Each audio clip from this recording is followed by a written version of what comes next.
live to the camera. There we go. Hello, stream. I one day will not have technical issues when starting the stream, but today was not that day. However, it is a day of spoilers. Yeah, we've got two spoilers to talk about.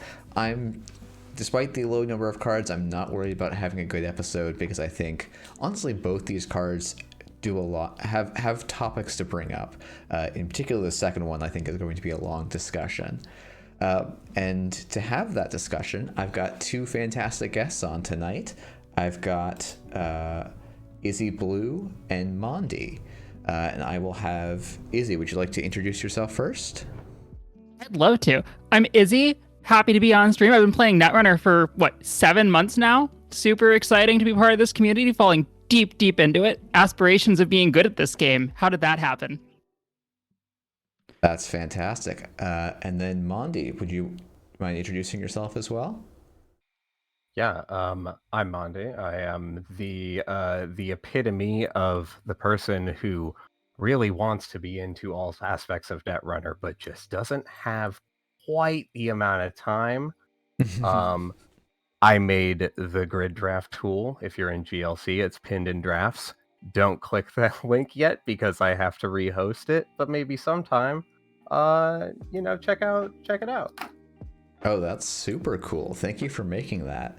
I guess I want to start with, I didn't catch it, Molly. When did you start playing? Sorry, I started in earnest with System Gateway. Okay, picked cool. it up and Beb and I played it like just as a board game, and it's just excellent as that. I asked, do you want to get really into Netrunner with me? And she said, yeah, let's do that. And so we did. That's fantastic. That's so great to hear. Yeah, that's fantastic. I guess I'm the next question I kind of want to ask is like, what formats do the two of you play primarily? And yeah, just to kind of get some sense.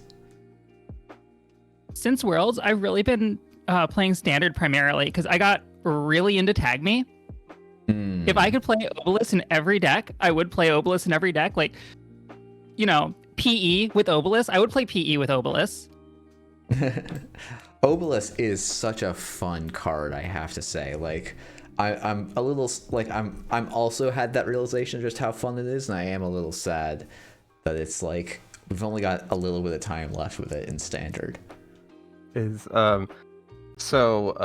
and I hung out a lot at Worlds, and she said the phrase to me, boom for value. Was that it?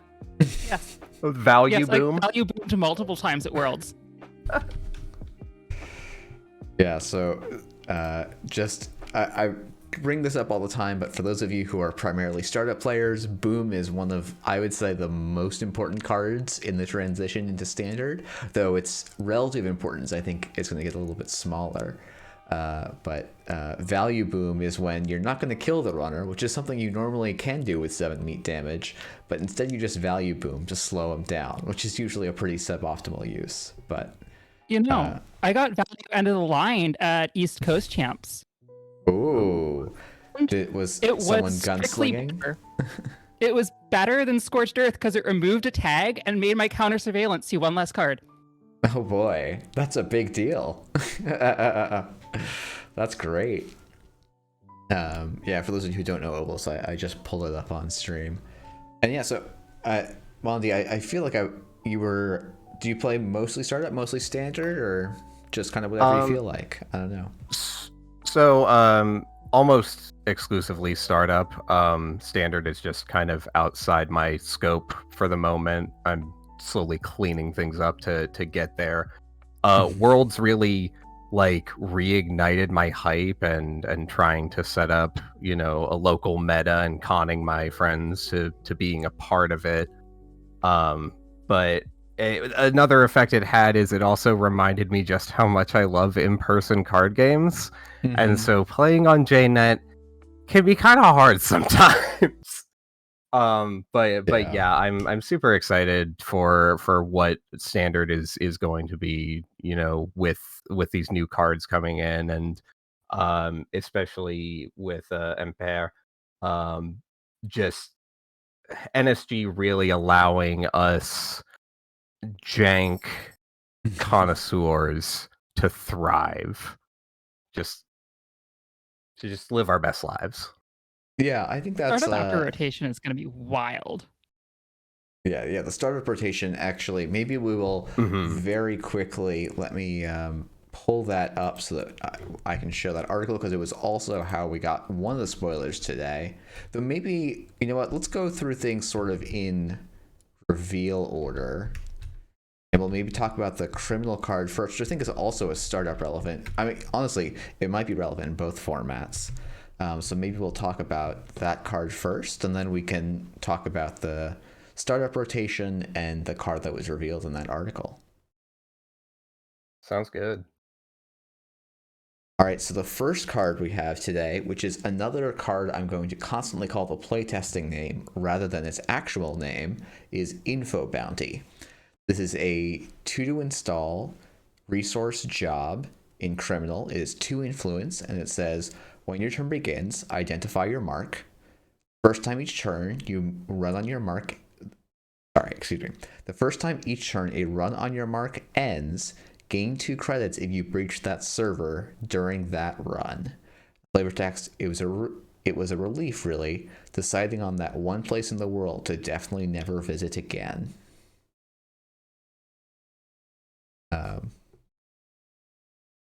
So thoughts on this card initially? The obvious comparison right off the bat is security testing. Costs 2 instead of 0, which is a thing. It decides, your target for you.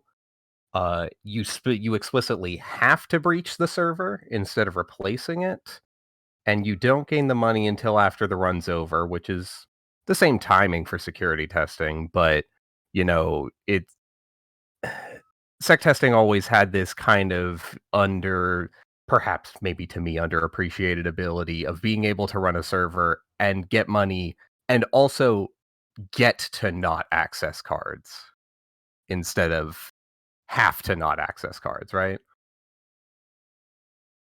Yeah, it's interesting to think about the card in that context. I think I haven't looked at security testing as a card I'm seriously running in quite a while. I've run it in startup a little bit, but Sable definitely runs security testing in startup already, and I think Info Bounty just obviously slots in over it in Sable. yeah, I think it's interesting that in Sable this mostly comes down as the same cost as security testing, because security testing doesn't trigger on the turn you install it, whereas if you're Sable, Info Bounty kind of does. And then you can just run archive. You run the marked server, you get your 2 credits back, and you're now tempo equal with having installed security testing. I think is interesting. So the question, I suppose, is, ¿por qué no los dos? Right? You can because they can work together. identify your mark at the beginning of your turn, and then at the beginning of your turn, you can choose a server that's probably not your mark, so that you're able to get both triggers at once. Still make all of the runs that you want for your deep dive or whatever strategy you're playing, but I don't know Yeah, if it's a full I could see if replacement. you're running, especially like a penny shaver style deck, that seems actually pretty attractive, because now you're getting, you're probably spending effectively 1 click and making 4 credits off these 2 resources and another 2 credits onto penny shaver, which is quite a lot of value to accumulate. So if you can find ways to consistently hit centrals and consistently find cheaper modes to run for your security testing, you can make a lot of money really quickly, and you can have this kind of run Throw engine trim. Red Team into the mix too. Yeah, red team. Your mark's a random central. You pick another central. You red team twice. Gets you 5 credits from each card, plus 2 from the 2 runs from Penny Shaver. I don't know if you run all 3, but we're definitely losing daily casts, and what goes into that slot is going to be a hard fill. Mm-hmm. Yeah. We'll talk about this as part of this discussion of the startup rotation. But like this card was like such easy economy, just guaranteed. Throw it down, like have 5 credits, and now it's like, oh, that's gone. And I do think it's like, red team gets memed on a lot, and it might continue to be a meme. But I think it's sort of interesting to think about this as an additional, like, as almost a daily cast if you're getting other values out of that run. Like if it was already a click you were going to take. Can I real quick? I was part of Crown of Servers at Worlds, and I was part of a team that was called Team Red Team. And then one of our players didn't put Red Team in his deck, and I was so obstinate about that. I was so mad. we all got 5 wins, 5 losses. Just on the cusp to get the cards. We were perfectly mediocre. Hey, that's honestly that was my tournament goal for literal years of Netrunner. So I was pretty excited about it. yeah, no, it's great. And also, I mean, that field was also one of the best fields to go 50-50, and like it's hard to think of a much stronger field. I also want to quickly there's shout out. one of the Red Teamsters in chat. Hello, was it you who betrayed our goals? Was it you, Dan? D&D. An earlier guest. If I had known, I would have called him out. Also, 2-cost. Andre's calling out Kushik. If you combine this with Chesvies, suddenly you start having a nice little 2-cost engine. You can play Cat's Cradle. Like there's a lot of these, and Corroder even. Like suddenly you start having this really nice little rig that hits nicely with Kushuk. Prepaid voice pad if you want to go all in. But yeah. Yeah, Cusick is one of those cards that's just always at the back of my mind. Except last deck. Kushuk is going to have rotated. I'm just remembering this now. well, not from standard, and my scope again is limited, so Cusick is still the thing that gets me pumped. Yeah, I do think Info Bounty Deep Dive is going to be like, or just like Sable Deep Dive is going to be a big deck, and this helps in startup and standard, I think, quite a bit with that econ package for Sable. Switching gears a bit, the flavor on this is so good. Like the idea of Sable going to a cafe to report a fake position for herself and collecting the bounty of it, I just love that. That is so criminal. Yeah, I think that's a great little, like, that this flavor, I'll be honest, did not make sense to me.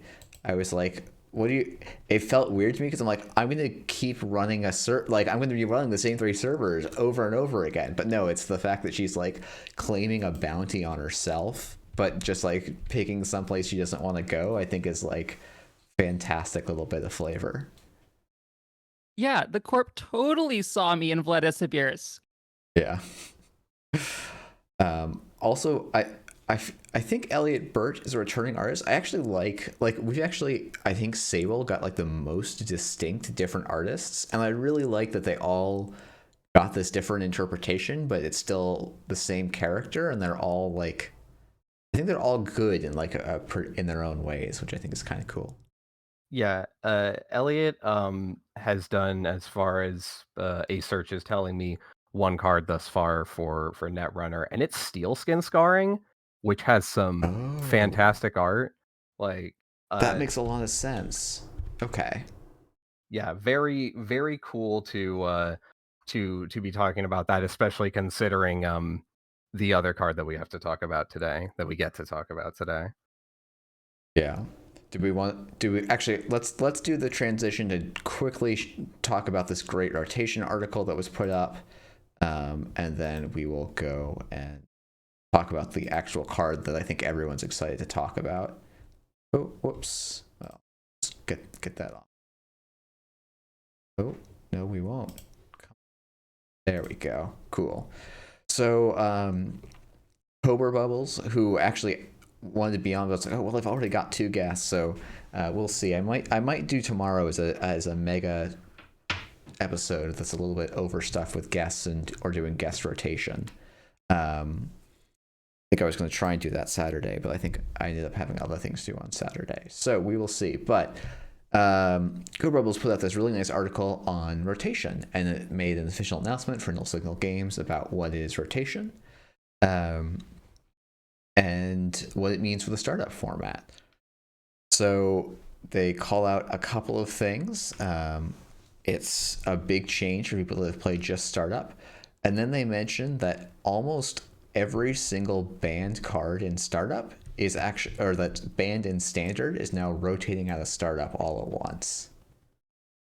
Yeah, it's pretty big, the cards that are going. Yeah, I will pull them up really quickly. But yeah. At Worlds, we were part of a group that was just sitting in the lobby, building startup deck lists, and the main ask at the group was like, so we just play all the banned cards, right? Like they're all here. Like, do we just play them? They'll let us play with them. Let's play with them. Yeah. Really excited for Vacheron to rotate. Yeah. I mean, I think I'm really interested to see how Rzeki rotating leaves. There's one other card that I think is really, I don't think it's called out. So there's a call out on the agenda and Icebreaker suites. So stuff like Cleaver remains, but Begalter and After Image both go. I think Begalter is probably not to say that After Image doesn't get played and isn't good in startup, but Begalter is definitely going to be a big one because I think it's a slightly OP killer that's just not OP enough to actually get banned, which I think is quite the power level to land at. Yeah, like someone put it so well, right? Like if this was printed at 3 strength without the refund, it would be obviously undercosted. Yeah, for sure. Yeah, it would be quite obviously undercosted. That's a really nice way to think about it. The other thing that they mentioned here is we've got basically every single 5/3 is gone. So SDS, Bologna, and Project Vacheron and Vulnerability Audit, which were all 3-point agendas that were printed for the corpse, all in ashes, are all gone. So yeah, the only one left is send a by message. Me. And we're not just losing 5/3s, we're losing all the defensive agendas. Yeah. Yeah, Bologna and Vacheron, like, key amongst them all, but this was the part I didn't really consider. Like, obviously, I know agendas are rotating, but the 3-pointers, that's something I didn't really consider. Like, you can't run just 6 agenda 44 anymore. Like, and that's kind of wild. That's a huge change for such a small format, honestly, for being the first big rotation of the format. Which I don't know. Maybe that's just me. This is super exciting to just see, like, the first time that things get shaken up like this. Yeah, I pulled up Punitive Counter-Strike because this is obviously one of the big payoff cards for 5/3s. I also want to shout out Game of Droid saying my Punitive Mirror Morph is so sad, and it's so sad for for every single card in that 2-card list. Punitive, I think, is effectively basically rotating, which is kind of wild, even though it'll still be in the card pool. And then obviously Mirror Morph does rotate out of startup completely.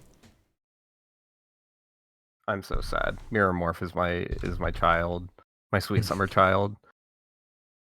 I also think so one thing that actually Code Rebels didn't call out, but I actually think is actually going to be kind of immensely shaping to the format is that Stargate's gone. Like Stargate was the best win condition, well, or one of the best win conditions, especially if you were trying to play. Certainly the one that needed the least consistently. support. Yeah. So yeah.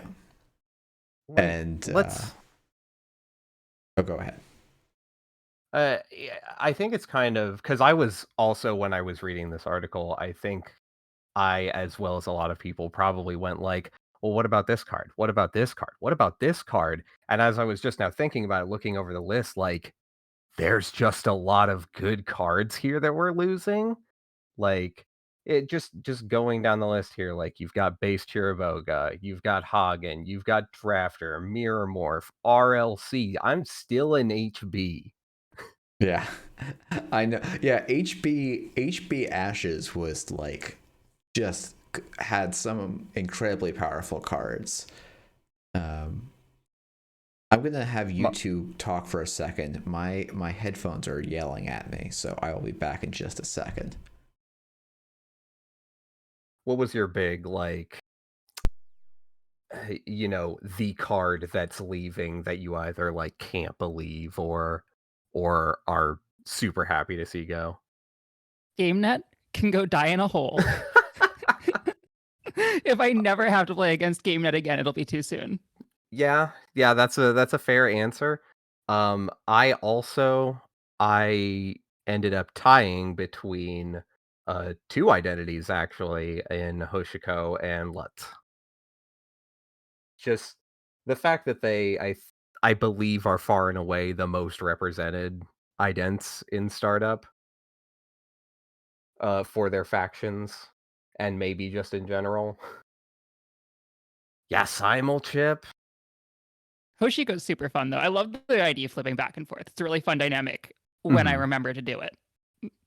Yeah, that was a lot of fun, honestly, playing at Worlds with people who had never played in an IRL, a real life event Mm-hmm. before, an event in Neat. Sorry, I have jargon, let me use it. And just kind of, helping them to recognize how their engine flows and like, what things you normally end up doing together and things to keep out for. Like it is a song that I fundamentally changed how I use click counters at Worlds over the course of like 2 hours. I think Fast Advance is getting a big boost with Ashes rotating just because of losing Simulchip. Like the number of instant speed clot threats is going to be way down in this format. Yeah, let me see. What? I mean, bases rotate. Some of the other, like, uh, biotic at home that maybe only worked with Mirror Morph and RLC, which if you have the two in the deck together, you'll never have them in HQ together at the same time. But we've got now Moonpool, big deal. Big deal. Yeah, Boomerang. Boomerang was actually the first card I thought of that was like, oh my goodness, Boomerang's leaving. And then I forgot yeah, Boomerang is such a like an auto include, at least two of in my mind, in Criminal, but not to mention Bravado, the auto include, but Bravado the remote just always feels so good. Just face checking is always like a little scary, especially like when you want to try to get value out of the run, but you don't want to like, I don't know, throw a dirty laundry mhm. into unresed ice. Probably a Yeah, little pushed, but felt so good to just like, I'm coming down this lane. What are you going to do about it? I mean, I don't know enough about the numbers, like, to say, like, pushed or not, like, maybe it could have been 5 instead of 6, for the base payout, but I think it's just, like, an important design point in, the econ card that rewards you for playing kind of recklessly in a way, Mhm. because usually when you need that money and you're willing to use it, like you are face checking with it, like it encourages you to just say, okay, I can afford to walk into this right now and I'm gonna assume it's worth my time if you res it, and then if it For doesn't stop sure. me I get another one. How about that? And like, obviously, it has the problem if the run ends, you don't get it. But we have Into the Depths now, which can fill a similar role Hmm. with some extra flexibility. Is that 2 influence? I don't know that we'll see people splashing that too much, but All right. I think Shaper is going to have that as a staple in startup for a long time. Mhm. All right. Apologies. I'm finally back. What Welcome was back. the card you were talking about? Into the depths. Okay. Yeah, I was just thinking. Yeah, I'm assuming you guys talked about the SMC rotation. Yup, and Simulchip Yeah. and Boomerang, Bravado as Bravado. well. Excuse me. Yeah. Oh yeah, Bravado is a big deal as well. Yeah, it's really No interesting. big deal No, staying. that card's in Menace-on. Yeah. Yeah, big. At Crown of Servers, I played against Sam, and he was playing sports, which is what I was going to play day 2. And after the game, I asked him, I was like, "So, you running big deal on that deck?" And he goes, "No." Like, why would I do that? And I'm like, "Yeah, I'm not taking it out." Imagine sports having 17 credits. What? Yeah, who would think that they could pull that off? Who would do this? Don't nobody look up my standing from Worlds Day 2. All right. So well, should we look at new yeah. SMC? we should look at the new SMC. I think that's the best way to describe the card. I have a better way to describe it, but I'll posit it when we get there. All right. Well, without any further vamping, and let's go to World Tree. This is a 6 to install 2MU program subtyped DeepNet. It says the first time each turn you make a successful run, you may trash one of your other installed cards to search your stack for one card of the same type. Install the card you found, paying 3 credits less, or influence. Flavor text is, few constructs reach the deep net, but these old trees have stretched their roots further than once thought possible. Allow me to lead by saying I am so hyped to see Liga Smilchkan come back to do more art for Netrunner. Liga did the Shaper programs from System Gateway, Conduit, Echelon, Unity. Did art for Netrunner back when FFG was a thing, and is very prevalent. Has done art for the other big game that Richard Garfield designed, Keyforge. Thank you for laughing. Yes. But also has done it for Magic as well. I was a big fan. I was playing for a little bit on Arena Magma Opus mono red, and that was a fun way to fun little crossover piece of art. How could I forget one of my pet cards, Tier? Oh yes. Yes, I'm sorry, sorry, okay. Liga. Unfortunately, Tier. I would pull up Tier to show the art, but it is one of the cards that I still have a bug with in this program. So people should stop mentioning Tier, so I don't look as incompetent. But Everybody all at once link Tier in the chat. So I mean, I think we jokingly called this the SMC replacement. I think you probably aren't. This card is so not SMC. It is It kind really of the point isn't. of the joke. But like this card is like something really different. So how do you two think about this card? Okay, so this is my proposition, right, for the name for this card. And that is Biggie Sobs. Now, we get to this because and let me just say that one, I am glad that, NSG decided not to call this card Yggdrasil. Would have felt a little too on the nose, I think. But it also very surprising that Yggdrasil is not a card name that's been used before. So we have that, and then obviously, as you've already pulled up, Aesop's Pawn Shop lets you trash a card to get, 3 credits of value. Oh, but wait, there's more text on there. It lets you, when trashing a card, search for a card from your stack and install it. hang on, that sounds like Ob. Okay, so we've got Yggdrasil, and then it's costs 6 credits and has 2 memory, so it's big. So we've got Big Dre Sob or Biggie Sobs. Uh, but that was a long walk, but I think it delivered. Thank you. Thank you. I spent way too long on that joke when I should have been doing work today. So I don't know how much competitive play this is going to see, but I also don't care.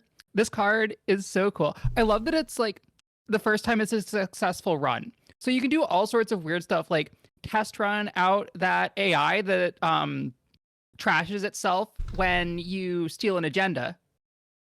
Go run the remote that has the agenda in it, throw the AI away to the world tree to go get something else, and then steal the agenda.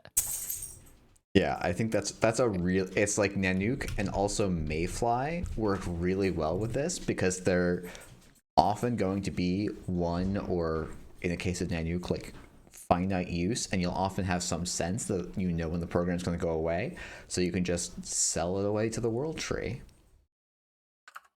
And like, it also searches for any type, which is not a tutor ability we see very often.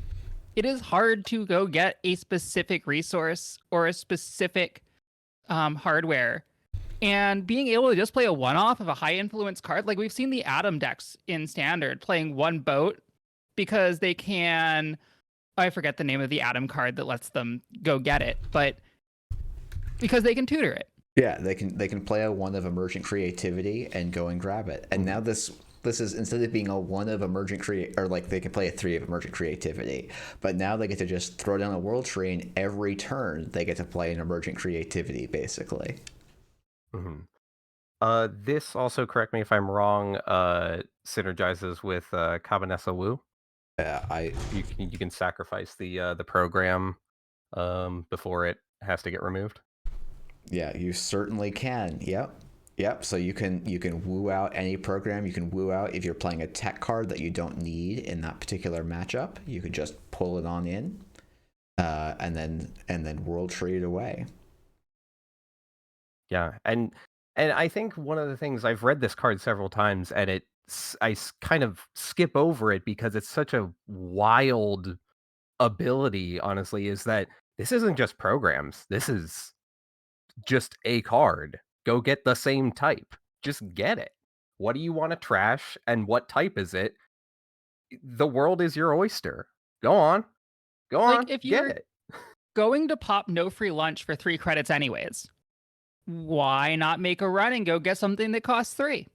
Yeah, yeah. If you have like, yeah, I think that's actually a really nice point. Is like, if you are including no free lunch because you feel like you need a tech card to protect your $6 investment, but then you walk up and your opponent's playing HB, well, I can spend that click to install the no free lunch and then make a run, and then I get to grab any resource I want from my deck that's maybe more relevant to the matchup. Yeah, it's the flexibility on it. Like, 6 seemed huge at first, and it still kind of is, but like, I don't know, what if you hit this off of a certain spoiled card that, let you basically gachapon your whole deck for a program that costs a lot, and perhaps pay it for 10 less, up to 10 less. Yeah, for sure. I definitely remembered this card was called Spark of Inspiration. Thank you. No worries.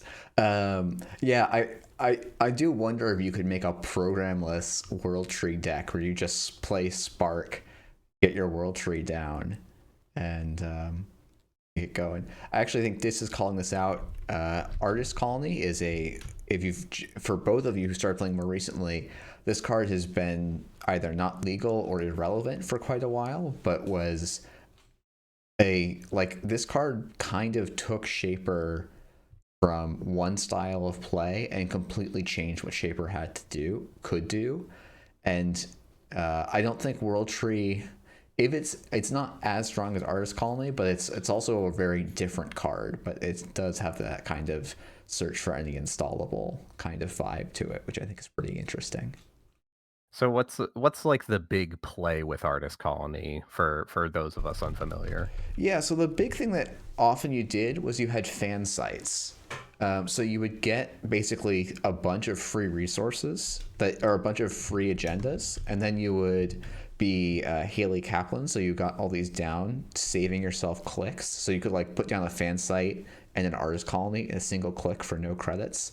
And then if the corp dared to score, suddenly you had access to literally every card in your deck, and you just pull the one you wanted. So you would often be playing decks that would run like both an R&D interface but then you could also run I'm going to call them uh, like niche tools like Cyber Cipher, where it's like, oh, I only want to install this on the right server. So why don't I just never install it until I know exactly where I want it to go? And I can use Artist Colony to go and grab this, or I can grab like these sort of limited use tools that are exactly right for the circumstance. And so I think World Tree is probably going to have something kind of similar, a card that immediately stands out to me that I've been a huge fan of, though it's not been that significant in the meta. It's something like Propeller, where you use it and then it sticks around, so then you can sell it away. Mm-hmm. Palangi is, I think, my go-to card that fits this category. Yeah, I think Palangi's a great shout. Imp. Imp ends up empty far too fast. Yeah, and Imp is also great because you get to go and grab it just in time to go and use it. So like you get to install it, use it, and then sell it in like a nice little 3-turn window. Yeah, I don't think it's very frequent, right, that you're going to get, because Artist Colony, that's just paid ability timing, right? You have the Yeah. agenda, just do it between a click or something. This is very specifically when the run is successful before you move to Breach or its replacement or whatever. The stars are going to have to align for it to be like the perfect thing that, you sacrifice, something that was useful during the run and is now no longer that useful, and now I have something that will be useful, maybe not directly during the breach but like thereafter. But tutoring up something and installing it clicklessly, like draw, click, pay 3 less, that's pretty big. That's Yeah, pretty big. it's like if however you rate the tutor is really hard to have to go, but this is basically saving you 2 clicks for the draw and the install, and then also saving you 3 credits. So a single trigger off of this by some metric of value is 5 value units.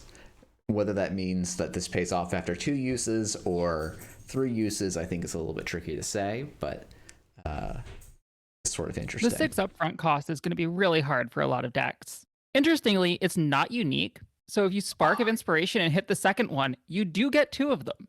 Yeah. Yes, I don't know what you would do with that, but you could do it. Yeah, I think let me correct myself, because I said earlier in chat that World Tree can't trash itself.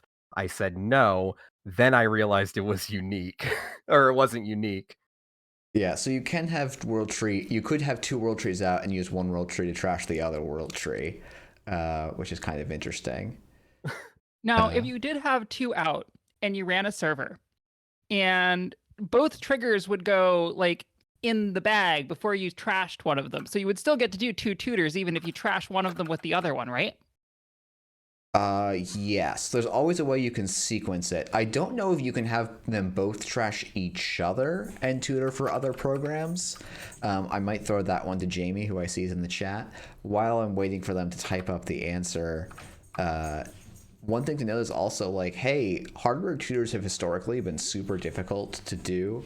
Okay, Jamie is helping me adjust my intuition, and yeah, if you use a world tree to trash a world tree, you should have used the other world tree's trigger first. So like if I have a Palangi and 2 world trees installed, I will use 1 world tree to trash the Palangi, and then I'll use my other world tree to trash the used up world tree, and that will still get me 2 successful run triggers, or 2 successful world tree triggers.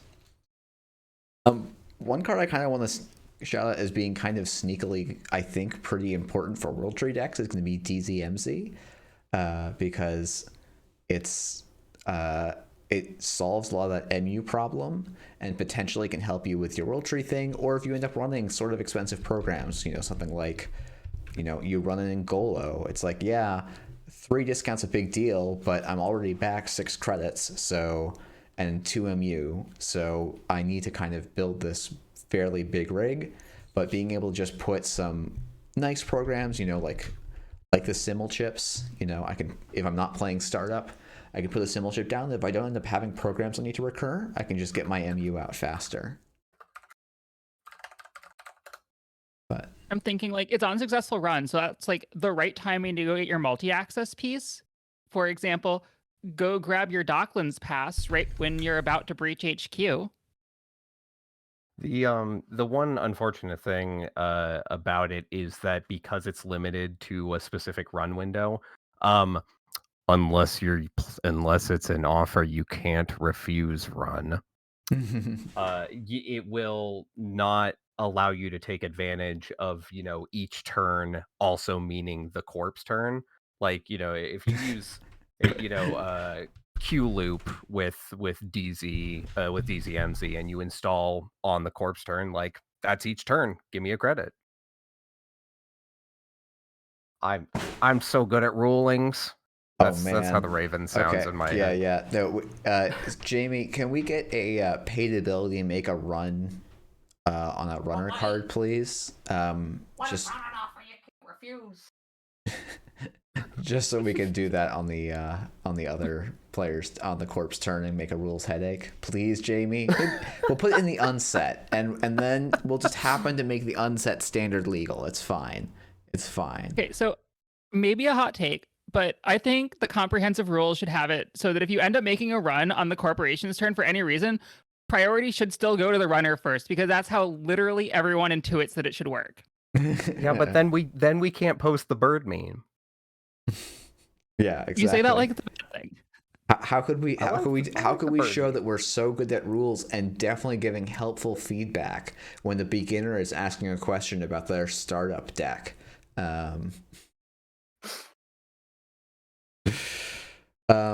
But yeah, I think it's this card's got quite a lot. I do think someone in the chat was like, hey, it's not really 5 credits of value because you have to throw away a card that you previously installed, which I think is like a pretty good point, and why we're trying to talk about cards that you can get value out of and then throw away after you've extracted your value out of them.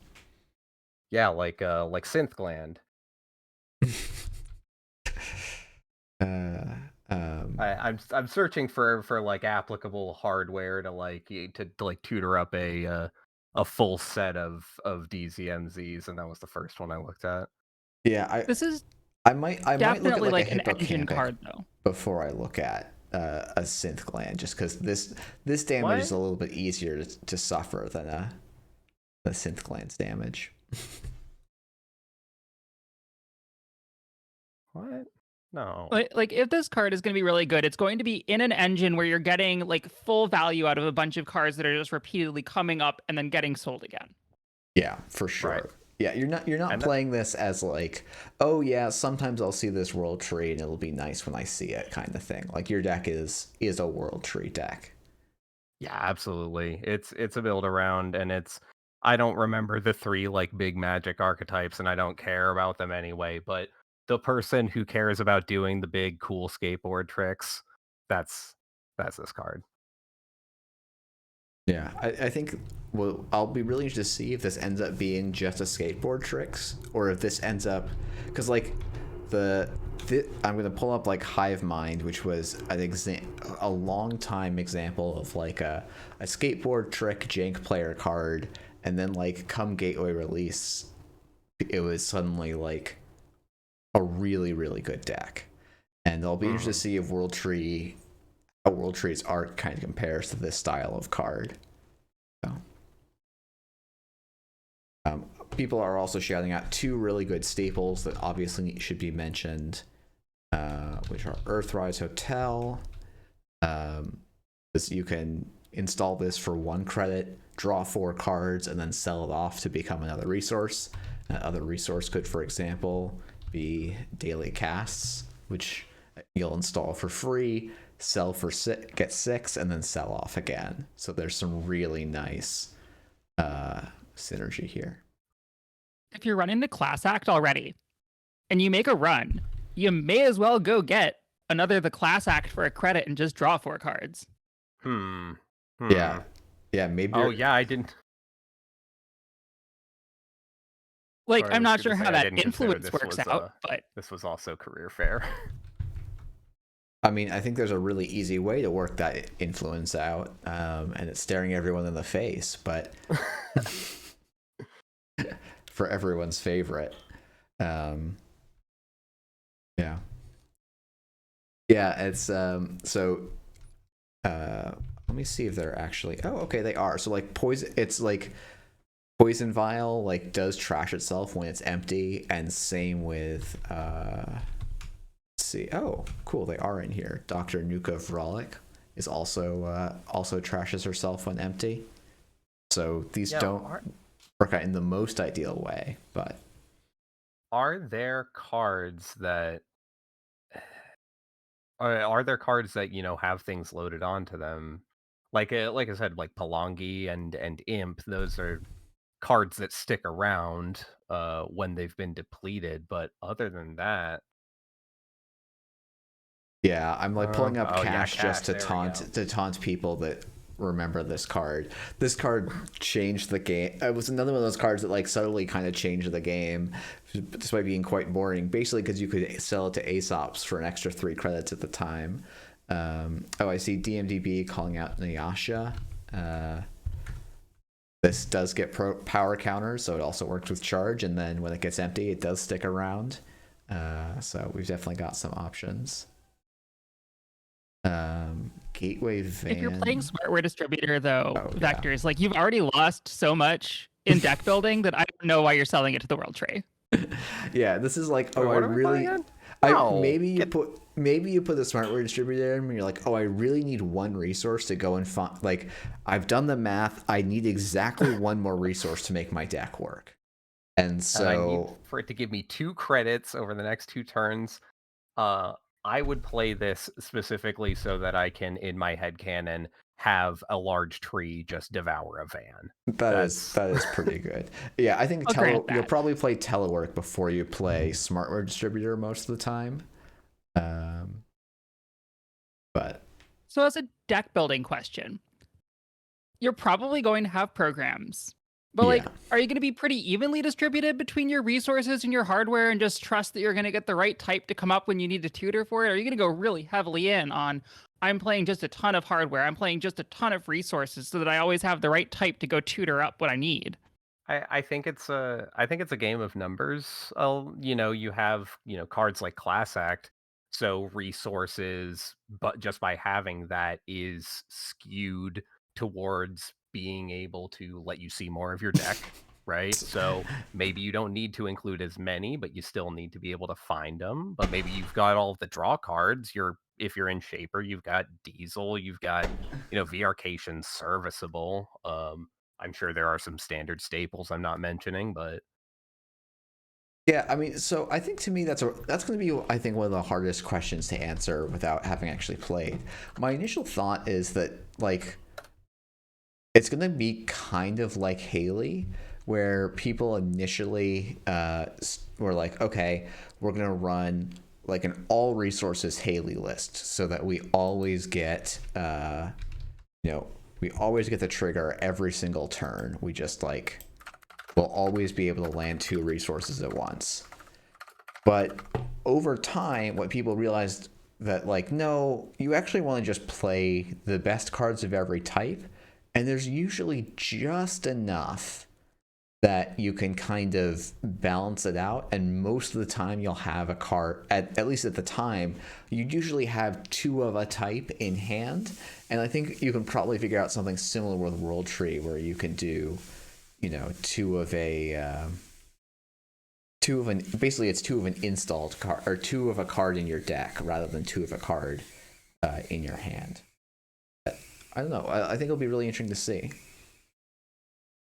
I think there's going to be a lot of really fun, like tier 2 decks out of this that I'm very excited to build and play.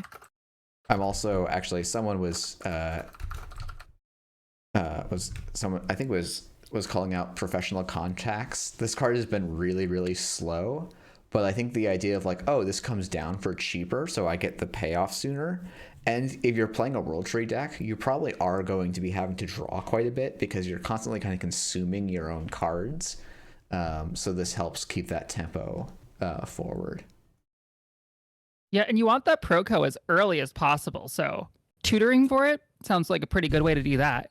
Yeah, yeah. Actually, then the like part of what makes Proco so bad often is not that like it's not good in the matchups where it's good, but that you end up having to run 3 copies, and it's like, oh well, what if we just ran one copy, and only grabbed it in the matchups where it's good? Like that starts to look really interesting. That is Yeah. asking about Reaver Shop, and I wonder, like, obviously the face down Harbinger is a non-bow. Can't sell your face down Harbinger to the World Tree Yeah. because cards have types. Uh, no, you can sell it, you can trash it, and you can search your stack, but you'll fail to find because it doesn't have a type, so you won't get the credits. So That's if you true. really need to trash a face down card in between encountering the last ice and the breach, in between success and breach. So yeah, let's say we're that criminal deck, and like, or we have like a prognostic Q loop, and we know the order of our stack, and we don't like it. And we have no other cards we want to trash. We could sell a face down Harbinger, if we really want to do. I think those situations are going to be. That's what I'm talking about. I think those situations will be rare, but you never know. Reaver though, like trash it and go draw a card. That feels like good value. Mhm. Yeah. No, I do. Jamie was like, oh, but you're always turning your cards into other cards. I think on net, you're going to end up installing some cards that you want to keep long term. And you also need to keep finding economy cards. So I think draw is still going to be a pretty important part of World Trade decks. But, that's definitely up in the air. Also, this reminds me, I don't know how I forgot. Liga Smilskana did the art for Apex. Pretty iconic art. That's true. And some people are calling this out as a potential Apex card anyway, just to grab, you know, try and make something out of this ID. And it's definitely an option. Yeah, as you can tell, I put a lot of value into how cool the art is, and so I'm on Team Apex. Wait, someone Let's go. Let's make Liga's art powerful. Let's get it on the ban list. I do want to. Izzy, JH Kelly calling out an interaction I actually hadn't thought of. I don't know that I'd seen anyone talk about. Fencer Fueno credits can be used to help pay the install costs of World Tree stuff. If it costs more than 3 credits, that's kind of cool. Then you can sell it away. Wait, is that right? Whenever you make a successful run, you can spend hosted credits for the remainder of the run. World Tree says, when you make a successful run, do a thing. Right, but is there not a checkpoint between trashing to pay the nested cost and then the installation of the found card? So yeah, you You couldn't trash Fencer and use the credits on Fencer, but if you have Fencer installed and you trash a different card, I see. then yes. Gotcha. Yes, absolutely. Yeah, Fueno, top tier. Put it on the ban list. fantastic. Should we start to round this conversation out with like, I think there's a ton of stuff. This card's going to be like, it's a jank dream. I think it's got some real potential as like a tool shoppy kind of deck in standard. What do you two think about it in startup? So when Midnight Sun came out, that was the first time I really felt the need to deviate from Mirror Morph, and that was because of Ub. Um, Ub was such a jank dream that as soon as I saw this card, like I this is it. This is my essence. This is my energy. I'm all about thinking that things are good because they're fun and performing subpar because of it. I'm all about this card. I think the only hard part about this card in startup is the lack of recursion on the runner side. Yeah, that's a big Like, deal. Yeah, it's the only recursion card before was Harmony, right? test run counts. Yes, you're right. Test Run does technically count as a recursion card. Retrieval Run, and we're getting another one, one of the Anarch Torga events. Breakout. Yeah, that's true. The problem being, this is, I don't know, it's, you probably ideally you would have an installable recursion, but I just don't think that really exists in startup anymore. And actually, it's been a pretty rare type to exist at all. So, But I bet there's jank here in startup. I think the power level of startup is going down, and I think that opens up the room for a lot of jank. Something I'm super excited for. yeah, Absolutely. I'm always on Team Jank, like I said. And I've just pulled up a list of all of the runner permanents here just to see. I'm already brewing. I can't help it. Yeah, I know. I'm really excited for NRDB to be updated so that we can just like crack our knuckles and get to work. So this is going to be. I think this set. I'm really pleased with how this set seems to have rolled out. Like it fleshed out some of the archetypes that were missing a little bit, and the archetypes that weren't, like, basically they got said, no, you're good. Let's put some spicy cards in for the rest of it. So I think there's a real one. Oh, go ahead. I was just gonna say, like, I think that the overall design as well as like the individual design of the two sets is kind of interesting to observe. Like, we didn't get any sabotage cards as far as I saw. As far as I remember, I may be misremembering. Like Time Bomb. Say what? Time Bomb. Time Bomb is a yeah. sabotage? I'll go. Okay. This one was one of the easier spoilers to miss. Well, I have not seen this one at all. This was spoiled at PAX Unplugged, and so I think it's my day 6 stream. Maybe it's day 5. Time is weird, but yeah, this is a sabotage card, and then Fondy gets to read it and give us their live reaction. Oh, there's. I've got to read the card. That explains the card. Yeah, okay. Basically, you install this, and then 3 turns later, counted by power counter, so it has some charge synergy. The core has to sabotage 3, and to install this, you have to have made a successful run on the central server. So actually, this card is kind of cute in that it works with mark, sabotage, and charge all in a single card, which is pretty fun. That was another thing, just the overlap of the plans. Like, I saw it right away in Midnight Sun, where you have the twinning. It's like, oh, does that say power counter on that right there? Like, oh, what's this over here that has to do with central servers? Oh, that's strange. Like, if there no, so you install it, then your turn begins. It goes up to 2 counters. Your turn begins. It goes up to 3. Your turn begins, and then it recognizes there are 3 and fires the track. Exactly. Yeah. There's a part of me that feels like this should count down because it's a time bomb and it counts down. But like, I'm glad it works with charge. But like, I wish it counted down.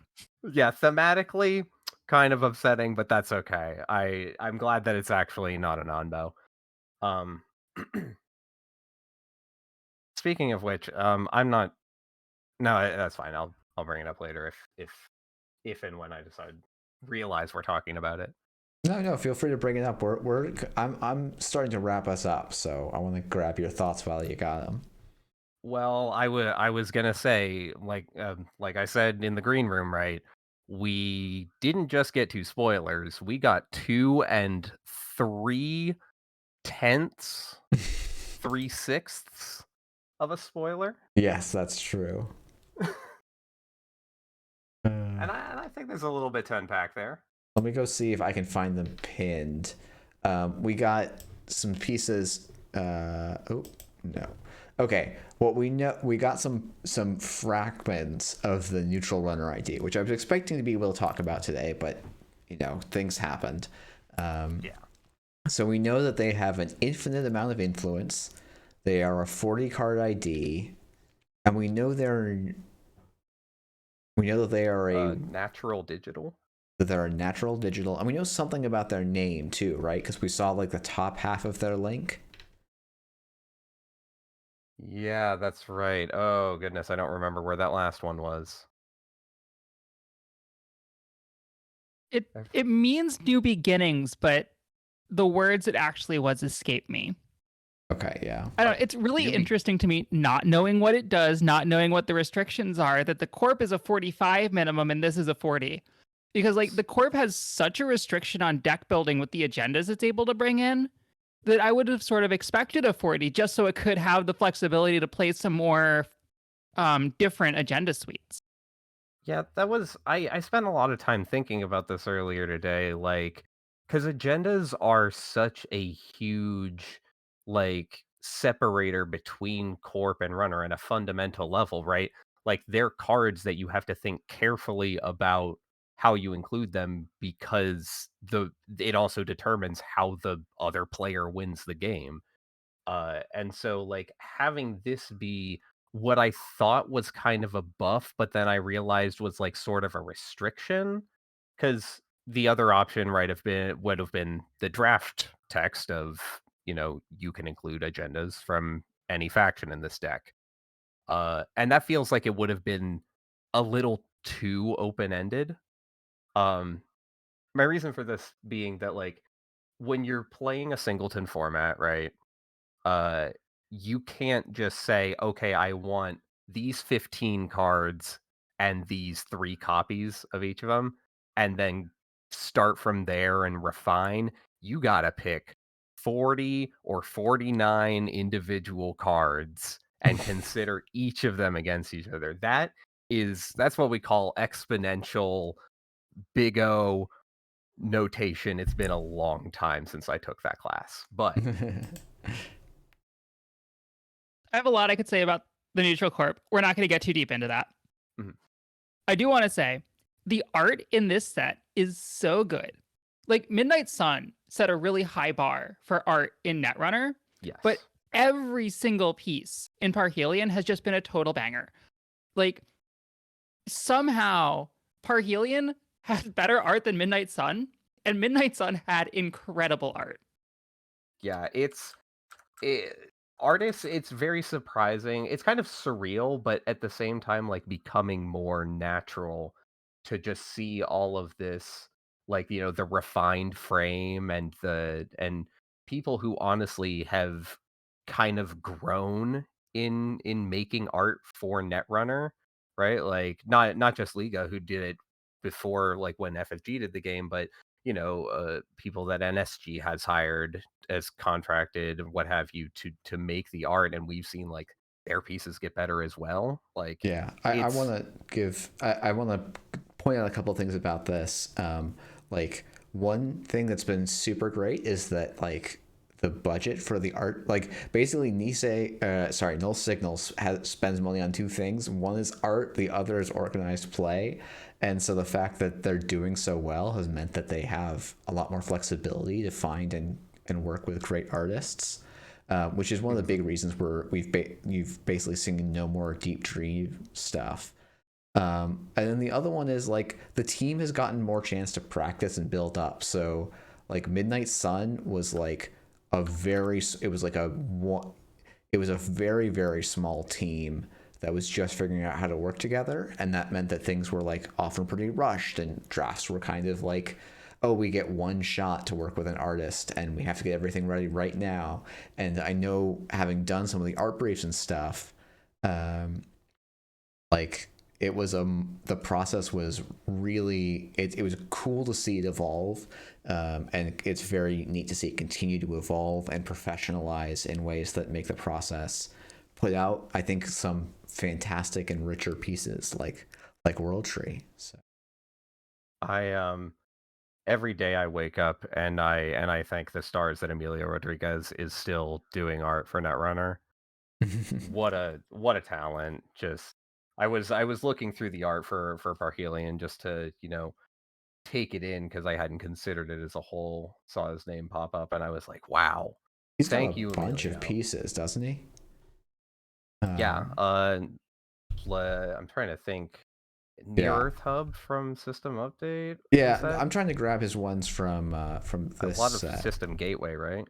Yeah, he As did a well. lot in System Gateway. I'm just trying to Uh, sneak through. he did Istalock, the Jinteki. Okay, yeah. Yeah, I'll just grab that one as an example for people on the stream. But Not Tool, that was Kira Nguyen, who's also fantastic artist. oh, Gyps.grid. whoops. I should have, warned you before this if you're going to talk about card art. Like, I could keep you here all night. All right. Well, I'm hearing my wife get back with my dinner, so I think I want to wrap it up very shortly.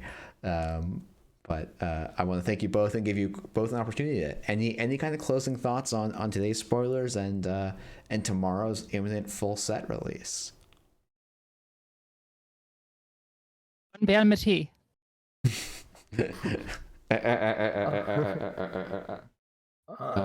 Excuse me.